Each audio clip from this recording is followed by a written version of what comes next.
Bonjour, c'est Lucille Bélan. Tous les 15 jours dans C'est compliqué, le podcast, je réponds à vos questions sur les relations humaines. Amour, amitié, sexe, bref, tout ce qui vous touche, vous fait souffrir et vous préoccupe. Cette semaine, nous entendrons le témoignage d'une anonyme qui, après un très beau week-end partagé avec un ami devenu amant, se sent coupable et ne se fait plus confiance sur ses sentiments.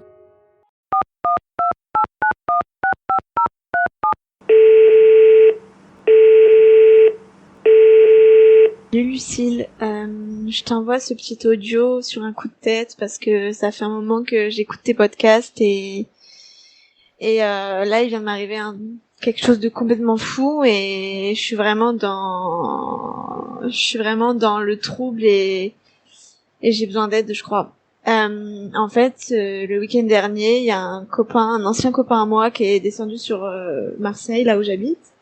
Et on a vécu quelque chose de hyper intense et sur un coup de tête, lui il habite dans ma ville natale et il devait rentrer pour travailler et moi j'avais quelques jours de repos et sur un coup de tête il m'a dit écoute viens et on prend un Airbnb à deux et on passe du temps ensemble quoi. Et donc je suis partie avec 2 culottes, 2 chaussettes et en fait il s'est avéré que j'ai vécu un truc incroyable avec lui. Je me suis sentie enfin vivante, je me suis sentie vibrer, j'étais connectée avec lui, on a des centres d'intérêt en commun hyper forts et en fait j'ai dû retourner à Marseille parce que j'ai mon travail et voilà, donc je suis rentrée vendredi et là je me retrouve dans la situation où du coup on se parle pas trop par message mais on a convenu qu'on se reverrait évidemment, pour lui c'était une évidence. Et donc on a prévu de se faire un week-end bientôt mais je sais pas, j'ai l'impression qu'il y a quelque chose qui m'échappe et que c'est pas clair et voilà, donc je t'envoie ça sans attente précise, même si j'aimerais bien que tu me répondes. Mais voilà, en tout cas, merci pour ton podcast. J'espère que tu m'as bien entendu. J'espère que c'est audible et voilà. Cher anonyme, il arrive que ce qu'on vive soit trop beau, trop doux, trop simple, trop parfait pour nos cervelles conditionnées à la complexité. On se dit qu'il y a forcément un loup. On ne pense plus qu'à ça. Et puis parfois, à force de chercher ce qui pourrait clocher, on trouve quelque chose qu'on aurait pu continuer à ignorer longtemps. Quand on est avec une autre personne, ami ou amant d'ailleurs, et que tout se passe parfaitement bien, on se sent comme rempli. Il n'y a pas d'espace libre pour nos angoisses. C'est d'ailleurs pour ça qu'on parle de moitié, ou qu'on représente souvent les amants comme un emboîtement parfait et complet. Le risque de ce sentiment de complétude, dans la relation à l'autre, c'est qu'on ne se sente jamais tout à fait complet quand on est seul. On a un sentiment de manque, et parfois un sentiment de vulnérabilité. Il est beau, le moment que vous avez partagé. Ne réécrivez pas l'histoire pour qu'elle corresponde à des schémas plus habituels, nuls ou toxiques, mais qui vous rassureraient. Et n'oubliez pas que vous êtes complète aussi quand vous êtes seule. Ces moments partagés doivent être une force, un cadeau, et non pas un fardeau qui vous fragilise. C'est une question de confiance. Ici, la personne en face, ou le moment, ne sont pas un problème. Le problème, c'est bien votre capacité à accepter ce bonheur pour vous. Il existe aussi une réalité médicale derrière la déprime après le sexe. On parle de dysphorie post-coïtale. Elle s'explique par une chute des hormones libérées pendant le rapport sexuel, mais également par une difficulté à accepter que les corps ne fassent pas un. C'est un peu ce qui vous arrive, cher anonyme. Ces pensées n'enlèvent rien au moment plaisant que vous avez partagé, mais elles doivent être relativisées par l'expérience. Plus on monte haut, et plus on prend le risque que la chute soit violente, pour revenir à notre normalité au quotidien. C'est souvent un sentiment que l'on connaît au début des relations. C'est la grande passion. On reste enfermé des jours et des jours dans la chambre à faire l'amour, à rire, à se raconter nos vies. On ne mange presque pas, on ne dort pas plus. On a l'impression de vivre sur un petit nuage, dans une bulle que l'on ne veut surtout pas éclater. Ce sentiment très très agréable est pourtant voué à ne pas durer. Parce qu'il n'est pas ancré dans le réel. Si ça durait, on finirait par mourir à petit feu, de faim, d'épuisement ou de cystite. Ces souvenirs nourrissent cependant la relation pendant longtemps. On les vit comme des preuves que l'amour est là, qu'on a vécu ensemble quelque chose de fort. C'est un ciment pour la suite.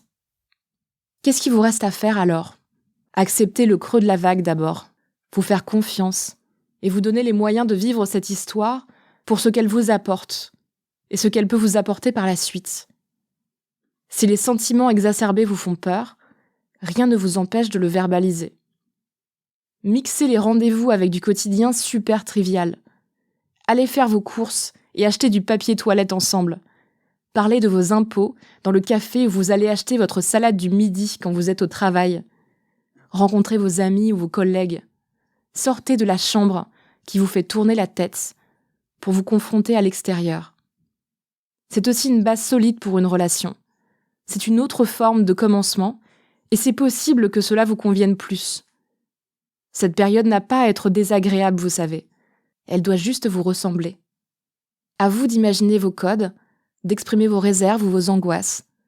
Si l'autre personne est prête à les entendre et partage en retour ses propres envies, alors on pourra dire que la relation démarre sous le signe de la communication et de l'équilibre, ce qui est toujours une excellente chose. Pour parler de l'effet montagne russe, j'ai contacté Marie-Aurélie Drumini, psychologue clinicienne. Pourquoi les plus beaux moments nous font souvent nous sentir mal après ? Alors pourquoi nos plus beaux moments nous font nous sentir mal après ? Tout simplement parce que quand on vit un moment particulièrement fort, en fait, ce qui va se passer, c'est qu'on va activer le circuit de la récompense dans notre cerveau. Le circuit de la récompense, c'est le circuit qui nous permet de rester en vie parce qu'il nous pousse à nous alimenter, il nous pousse à nous reproduire. C'est un circuit qui est très très puissant pour notre survie et donc il est plutôt bien foutu. L'idée, c'est que quand on emprunte ce circuit-là, on a très très envie d'y retourner. Et quand on passe un week-end avec énormément d'amour, énormément de joie, énormément de plaisir, potentiellement énormément d'activité physique aussi, ce qui va se passer dans le cerveau, c'est qu'on va activer le circuit de la récompense et le cerveau va produire de la dopamine, plus. Il peut également aussi produire des endorphines, plus. Et donc, tout simplement, quand le week-end est fini et que toutes les stimulations ont disparu, on va se retrouver avec un effet de manque exactement comme ce qu'on pourrait avoir après avoir consommé de la drogue. C'est la même descente qui va se passer, c'est-à-dire que petit à petit, les hormones vont quitter notre corps et ce que notre cerveau va appeler, c'est « vas-y, recommence, j'ai envie de ressentir ça à nouveau ». Comment sortir de ce schéma de la montagne russe et de la peur qu'on en a ? La question qu'on peut se poser, c'est comment est-ce qu'on fait pour limiter l'effet montagne russe qu'il peut y avoir avec des moments où je suis dans de la libération de dopamine à fond, des moments où je suis dans la libération d'endorphine à fond, et puis des moments plus down où là, j'ai de la peur qui peut se créer, j'ai de l'angoisse qui peut se créer, parce que je commence à m'interroger, est-ce que je m'illusionne, est-ce que ce que je vis c'est vraiment la réalité, est-ce que je suis pas en train de fantasmer la relation, est-ce que je suis pas en train de fantasmer ce que j'ai vécu.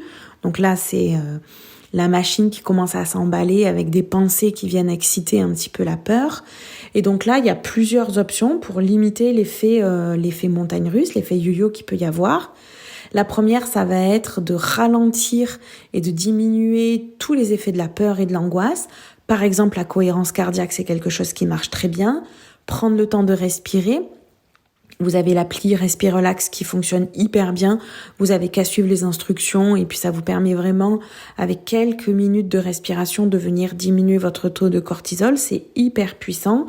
Vous avez aussi le fait de pouvoir mettre le corps en mouvement, puisqu'on sait que mettre le corps en mouvement, c'est ce qui va vous aider à venir réguler le cortisol.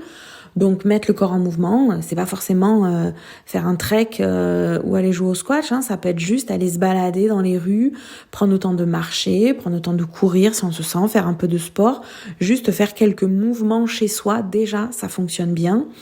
Et puis après, vous pouvez faire tout un tas d'activités qui vont pouvoir augmenter la production de dopamine. Par exemple, on sait qu'écouter la musique, ça peut augmenter la production de dopamine, par exemple. On sait aussi que être au contact des animaux, ça permet d'augmenter la production de dopamine. Tout ça, ce sont des activités qui peuvent vraiment vous permettre de booster votre circuit de la récompense. Le piège, ça serait d'aller chercher du côté des substances qui vont augmenter la dopamine de façon artificielle, c'est-à-dire d'aller taper dans le sucre, d'aller taper dans l'alcool, d'aller taper dans les drogues, le tabac, parce que certes, ça va faire monter votre niveau de dopamine, mais ça va le faire monter de façon artificielle et la descente n'en sera que plus rude. Comment accepter une histoire qui commence d'une manière peu conventionnelle ? Moi, je crois qu'en fait, il n'y a aucune histoire qui commence de façon conventionnelle. Ce qu'on sait aujourd'hui sur le schéma de la rencontre amoureuse, c'est que quel que soit le contexte dans lequel il se développe, il y a une phase un petit peu d'idéalisation. C'est-à-dire, je projette sur l'autre ce que j'ai envie d'y voir. Et puis, à cette phase d'idéalisation, où je suis dans la projection, va venir un peu confrontation au réel, où là je vais me dire, ah oui, tiens, en fait, l'autre, je pensais qu'il était comme ça, et puis en fait, je me rends compte qu'il y a des endroits où ça gratte un peu, il y a des endroits où ça cogne un peu, il y a des endroits où il y a des angles, où c'est rugueux, et c'est pas tout à fait ça que j'avais imaginé. C'est un petit peu le poil qui traîne dans la salle de bain, on se dit, ah ouais, tiens, en fait, je vis vraiment avec un autre. Et ça va être une étape de toute façon par laquelle on va passer à un moment donné de sa vie de couple, face auquel on peut soit dire ok, je me rends compte que l'autre il est différent de ce que j'avais imaginé, donc je veux pas construire avec l'autre, soit l'autre il est différent et puis j'accueille comment il est et je construis une nouvelle relation sur la base de comment il est l'autre vraiment en tant que sujet, ou bien je continue à m'illusionner de me dire que l'autre c'est que la projection de ce que moi je veux qu'il soit. Voilà, c'est on va dire 3 façons de gérer la vie de couple. Donc là, cette histoire, elle commence de façon peu conventionnelle et en même temps, même si ça commence de façon peu conventionnelle, on peut faire l'hypothèse que ce couple va passer par toutes les étapes du couple parce qu'il n'y a pas de bonne façon de rentrer en relation, il n'y a pas une façon normale et là, ça démarre sur les chapeaux de roue et c'est leur histoire et c'est comme ça qu'ils vont pouvoir se l'approprier et accepter que l'histoire, elle commence comme elle commence, ça me semble être probablement la façon la plus simple de gérer les choses.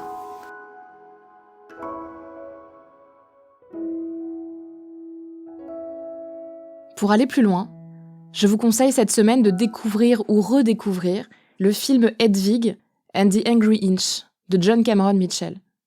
Il y est question d'amour, d'être soi, de sentiments exacerbés et de recherche d'équilibre. Et le tout en musique, en perruque et en paillettes. C'était C'est compliqué le podcast. Merci au merveilleux Benjamin Septem-Ours et Aurélie Rodriguez pour la réalisation et le montage.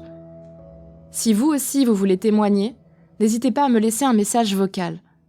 Vous pouvez vous enregistrer sur votre téléphone et nous envoyer ce message par mail à c'estcompliqué.slate@gmail.com ou nous envoyer un message vocal par WhatsApp au 07 61 76 74 01.